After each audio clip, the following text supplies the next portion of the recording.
Très motivés, les léopards qui vont de victoire en victoire ne voient plus que les prochains matchs de cadrage. Ils ont remercié le père de la nation pour son soutien.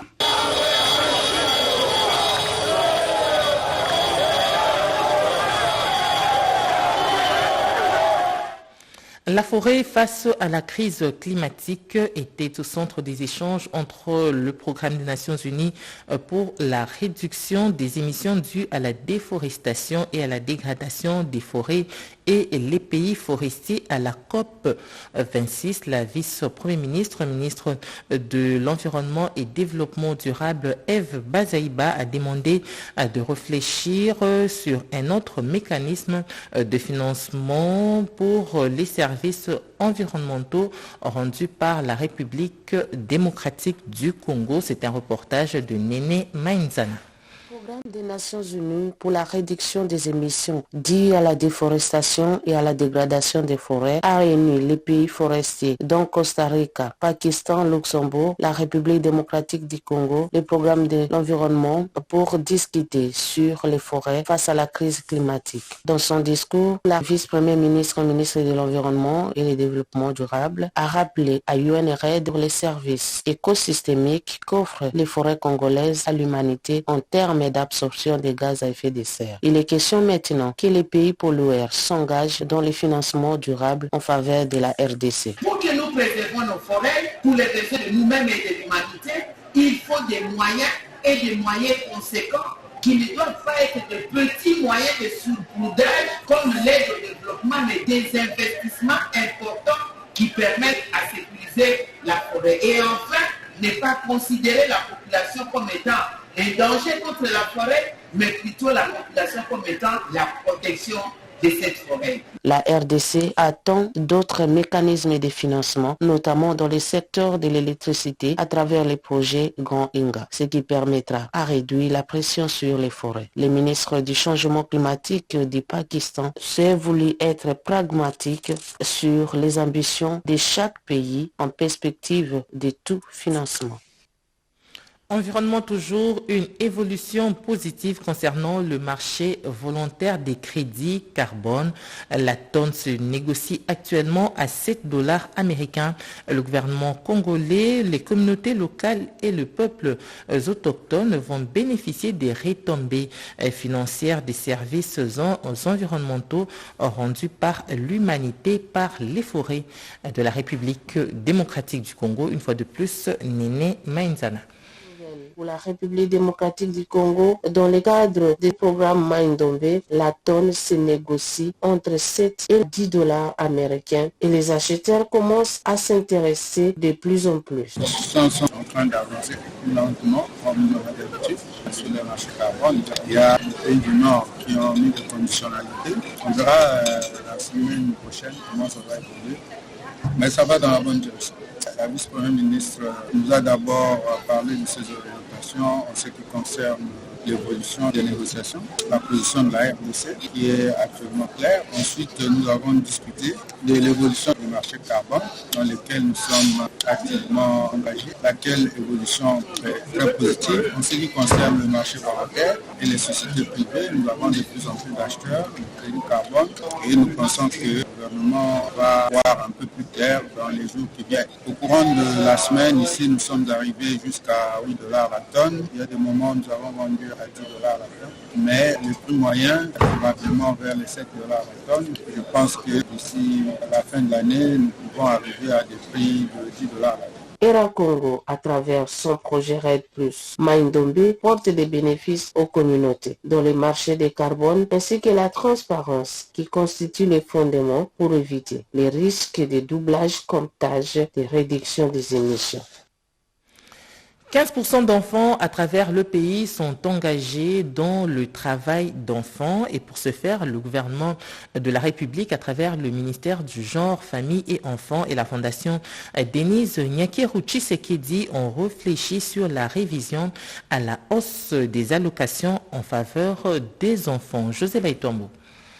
Le rapport à l'indicateur multiple de l'UNICEF 2018 les renseigne mieux. 15% d'enfants congolais de 5 à 17 ans sont engagés dans le travail des enfants et souvent réputé travail dangereux. Pour mettre fin à cette pratique, le pays a besoin d'une politique globale de protection de l'enfant qui n'est pas encore clairement définie à ce jour. Pour pallier les difficultés qu'endurent les enfants, les gouvernements par la ministre du Genre, Enfants et Familles et ses partenaires dans ces secteurs comme la Fondation Denise Nyakeru-Tshisekedi et l'organisation internationale World Vision, aux côtés de quelques députés, réfléchissent sur le mécanisme pouvant aboutir à une révision à la hausse des allocations en faveur de la protection de l'enfant pour l'aligner sur le niveau des défis auxquels le pays est confronté dans ce domaine. Nous demandons aux députés nationaux dans leur débat lié à la budgétisation pour 2022 d'allouer des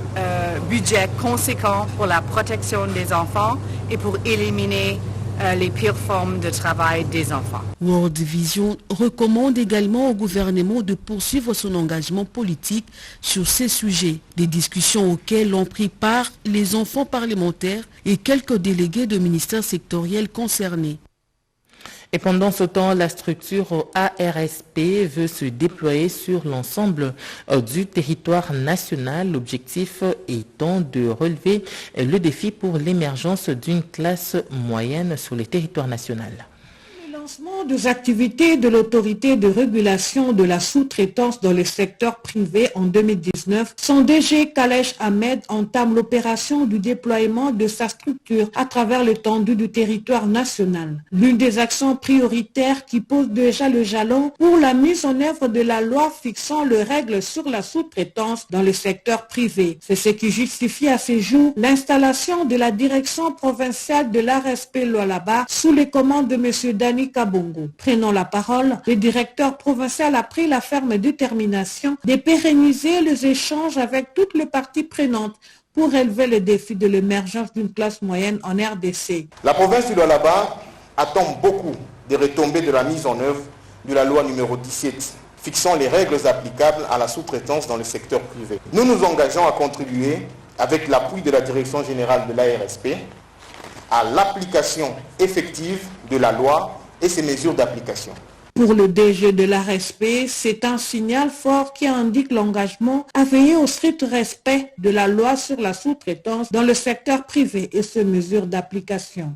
Conformément aux orientations données par l'autorité de l'UDL, l'ARSP, à travers la feuille de route adoptée par son conseil d'administration, ainsi que son plan opérationnel pour la période 2020-2021, cérémonie inaugurale présidée par le ministre d'État en charge de l'entrepreneuriat, petites et moyennes entreprises, maître Eustache Moubébé, qui après la coupure du ruban symbolique pour la circonstance a procédé à la visite des bureaux. Cette installation constitue le début d'un long processus qui va se matérialiser à travers d'autres villes pilotes. Dans la même optique, l'ARSP accentue la campagne de vulgarisation et de sensibilisation de la loi sur la sous-traitance dans le secteur privé afin de bien la faire connaître et ses avantages, mais aussi créer une synergie avec les différentes parties concernées dans ce secteur.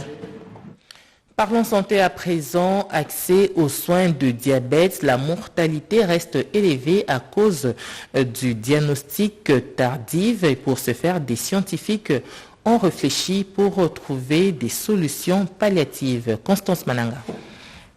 Accès aux soins du diabète, thème de la Journée mondiale du diabète 2021 qui restera valable jusqu'à 2023. Cela s'explique par le fait qu'un nombre important de personnes n'ont toujours pas accès aux produits de diagnostic, aux médicaments et aux dispositifs de suivi qui peuvent aider à la prise en charge du diabète. Une année qui marque également les centenaires de la découverte de l'insuline en 1921. Une prouesse scientifique qui a changé la vie des personnes atteintes du diabète. 100 ans après cette innovation d'une importance vitale, la mortalité prématurée des personnes atteintes de diabète reste élevée dans de nombreux pays africains comme la RDC à cause d'un diagnostic tardif et un manque d'accès à l'insuline. Les facteurs de risque du diabète sont entre autres les antécédents familiaux, les surpoids, la sédentarité, une mauvaise alimentation, la consommation d'alcool ou tabac. Mais ceux qui souffrent du diabète ont pris conscience et demeurent positifs. Sensibiliser les personnes atteintes de diabète, la communauté, les prestataires de soins pour une prise en charge efficiente de qualité, c'est à cela que s'attellent les centres d'éducation et de santé grâce aux partenaires comme MEMISA. La Covid-19 est venue perturber l'accès aux soins du diabète, mais il faut améliorer l'accès équitable à des soins de qualité pour les diabétiques. C'est à ces prix seulement que l'on peut sauver des vies. Le diabète n'est pas une fatalité, bien que plus de 19 millions de personnes vivent avec le diabète dans la région africaine, avec un nombre qui devrait croître pour atteindre 47 millions de diabétiques d'ici à 2025. Cette pathologie peut se soigner convenablement. Une fois détectée à temps, l'on peut vivre positivement. Et puis, ils ont été sensibilisés au déroulement des élections en République démocratique du Congo, le mode de scrutin, le seuil de représentativité nationale et provinciale. Voilà la matière développée lors de l'université d'été organisée par le Parti d'action de Trifon Kinke Mulumba à l'intention des cadres de ce parti. Les états-majors de quelques formations politiques préparent leurs militants et cadres aux élections à venir. Vision de l'aigle oblige. Au cours de cette université d'été, organisée chaque année par les partis pour l'action PA, membres de l'Union sacrée pour la nation, les cadres et responsables de différentes fédérations ont été outillés sur le processus électoral, les différents modes de scrutin, les calculs du seuil électoral, bref, comment participer à une élection et des stratégies à mettre sur pied pour la remporter. Parmi les orateurs alignés à cette université d'été, Marie-Josée Ifoku, candidate malheureuse à la dernière élection présidentielle, le président honoraire de la CENI, Corneille Nanga Yobeluo, une matinée d'échange qui a permis à l'assistance d'élever toute zone d'ombre à travers un jeu de questions-réponses. Ça a été une bonne chose pour nous parce que nous tenons à ce que les anciens comme les nouveaux, nous puissions nous battre pour que 2023 soit encore plus fructueux au PIA dans le cadre de la députation tant nationale que provinciale et pourquoi ne pas viser si haut. Cette université d'été constitue un véritable moment de partage d'expérience et d'éducation à la citoyenneté.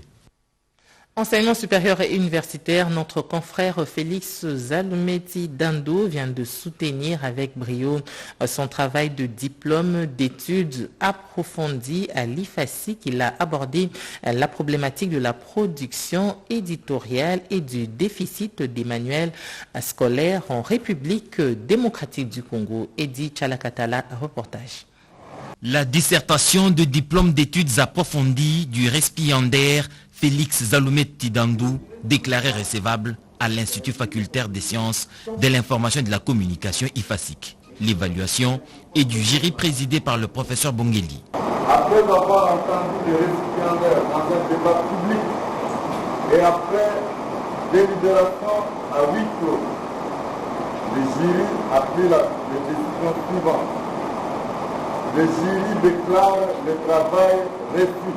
Cet ancien étudiant unique de l'auditoire des licences en édition du livre et sciences documentaires de l'ISTI a traité la problématique de la production et du déficit de consommation des manuels scolaires dans le système éducatif de la RDC. Son étude porte sur l'écart numérique remarquable des manuels scolaires qui entourent le projet de paquet minimum des manuels scolaires essentiels initié au ministère de l'enseignement primaire, secondaire et professionnel en 2009 pour éradiquer la pénurie des manuels. Le projet accusait un déficit visible des manuels scolaires dans le rapport de faisabilité par rapport aux effectifs scolaires bénéficiaires. Le chercheur est parti de la question générale: pourquoi les commandes du projet de paquet minimum des manuels scolaires étaient inférieures aux effectifs scolaires bénéficiaires. La réponse provisoire à cette préoccupation est que la capacité de production des structures d'édition scolaire locales est quasi faible par manque d'une véritable politique nationale du livre. Cette hypothèse a été validée après une série d'enquêtes exploratoires dans les institutions documentaires autour d'un état des lieux sur les causes, les contraintes et les conséquences du déficit de consommation des manuels scolaires. L'auteur recommande au gouvernement, aux opérateurs culturels du livre et aux décideurs politiques la prise d'une loi sur la politique nationale du livre et le Conseil national du livre, l'octroi des facilités bancaires aux structures d'édition du livre et la signature des instruments juridiques internationaux pour accompagner cette loi. La piste des solutions sur le déficit de manuels scolaires reste la volonté politique du développement de la capacité locale dans la conception, la production éditoriale et la distribution des manuels scolaires à moindre coût. Cela pour garantir la production éditoriale aisée aux producteurs intellectuels et les investissements initiaux durables dans l'économie de l'édition du livre et des manuels scolaires. Ce travail de diplôme d'études approfondies est dédié à l'ancien ministre de la Défense nationale, Crispin Atamatabe Mugodi. Une autre soutenance de thèse, c'est celle du récipiendaire Gaylor Kankenza. Il a abordé les micro-entreprises informelles de Kinshasa au centre d'une recherche doctorale en psychologie. C'était à l'université de Kinshasa. La thèse est partie d'un paradoxe entre la littérature théorique sur l'environnement des affaires et la réalité observée dans les micro-entreprises informelles de Kinshasa.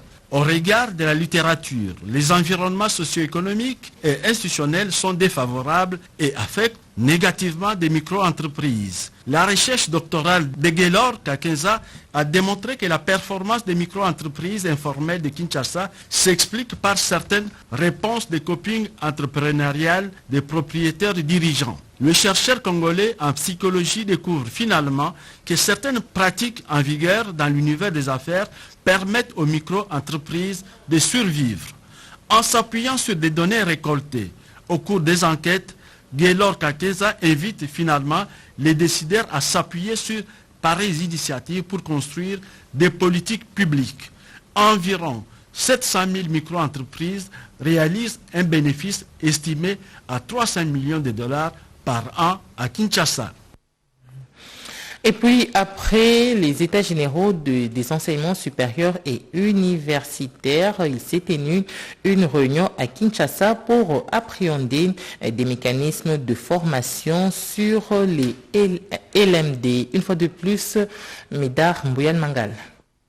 Le séminaire atelier a tenu toutes ses promesses. Des participants témoignent du succès de cette réunion pour la maîtrise des mécanismes de conversion en système LMD. Il y a des nouveautés dans la manière d'enseigner, dans la manière d'évaluer, dans la manière de délibérer les résultats des étudiants. Et chaque cas a une méthodologie appropriée. Par exemple, dans l'enseignement, nous sommes obligés d'utiliser le 2/3 du temps pour les enseignements présentiels, le 1/3 réservé aux travaux des étudiants, les étudiants qui doivent au préalable travailler à la maison, puisque l'enseignant doit disponibiliser de ces matières dans l'ordinateur, sur Internet par exemple, et l'étudiant va consulter l'Internet sur le site de l'enseignant. Il lit la matière au préalable et quand il vient dans la classe, maintenant, on suppose qu'il a déjà un prérequis et il peut s'adapter facilement aux enseignements. L'INBTP a démontré que le choix porté sur cette institution universitaire n'était pas le fruit du hasard. Et dans le Kasaï oriental, des professeurs venus de divers horizons se sont réunis autour du colloque interdisciplinaire organisé par la structure d'Itunga. C'était à Ngandajika. Objectif, la révalorisation des villages africains. Il s'est tenu récemment dans le territoire de Ngandajika, à plus ou moins 90 km de Mbujimaï, un colloque interdisciplinaire organisé par le projet d'Itunga sous l'initiative de l'abbé Apollinaire Chibaka Chikongo, recteur de l'université officielle de Mbujimaï. Le thème choisi, le village et l'avenir de l'Afrique noire. Le coup d'envoi de ces assises de quelques jours a été donné par le gouverneur de la province de Lomami, Edouard Mulumba Mudiandambo, dans la salle culturelle Monseigneur Tarsis Tubang Chichikou. Une vingtaine de professeurs d'université venus des États-Unis, de la Belgique, de la France, de Kinshasa et des provinces de la République démocratique du Congo, parmi eux le président de la Cour constitutionnelle Dieudonné Kalouba Diboué, et Théo Kadima, directeur administratif et juridique de la maison civile du chef de l'État, ont, à travers leurs exposés, redoré l'image ternie des villages africains, longtemps enviés par les milieux urbains à cause du talent qu'ils regorgent. Les exposés se sont donc suivis du 1er au 3e jour pour permettre à l'Assemblée d'adopter les recommandations qui revalorisent les villages africains sur le plan de l'agriculture, des infrastructures, de l'environnement, de l'éducation, de la santé et du développement. C'est après la remise des brevets aux participants que Monseigneur l'évêque du diocèse de Mbuji-Mayi, Emmanuel Bernard Kassanda, a déclaré clos les travaux de ce premier colloque de Nganda-Njika. Enseignement supérieur pour terminer, inauguration de l'école Samuel Mutombo Institute, toujours dans la province du Kasaï oriental. C'était en présence de plusieurs personnalités. Le promoteur Mutombo Dikembe a dit qu'il s'agit d'une concrétisation de la vision de son père Samuel Mutombo, qui fut un professeur de carrière. Regardez.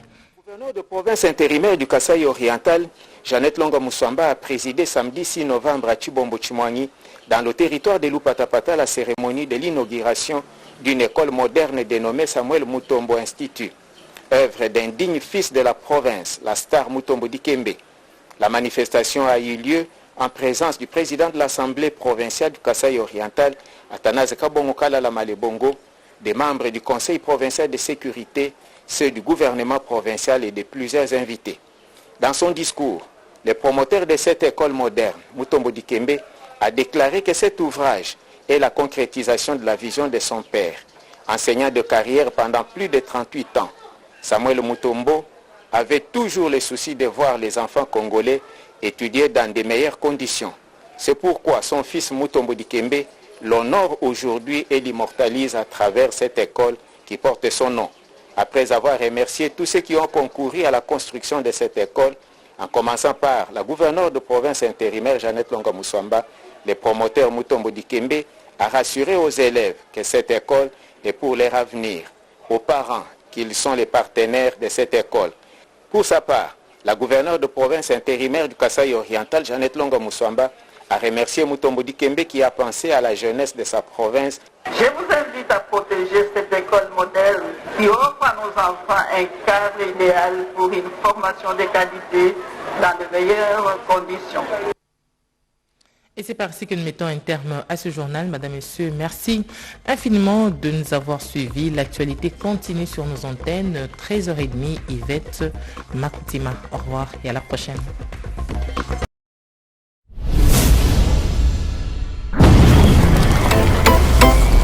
Mes chers compatriotes, bâtir le Congo demande du patriotisme. Nous vous invitons à vous joindre à nous pour construire notre beau pays qui est la RDC. Appel de Maman Pauline Lumumba, présidente RDC Monde, à Genève. Devant vos écrans, nous sommes à 44 318 francs suisses à la date du 20 janvier 2021. Quels sont les pays qui ont participé cette année activement?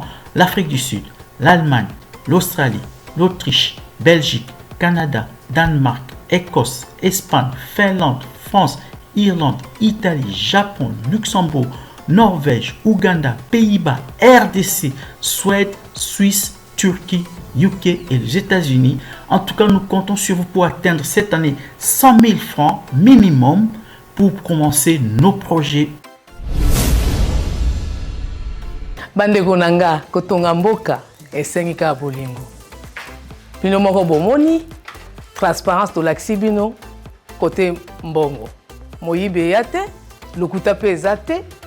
Alors boya tosangana totonga mboka na biso le Grand Congo. Merci. Malobaya, présidente RDC Monde, Pauline Lumumba à Genève.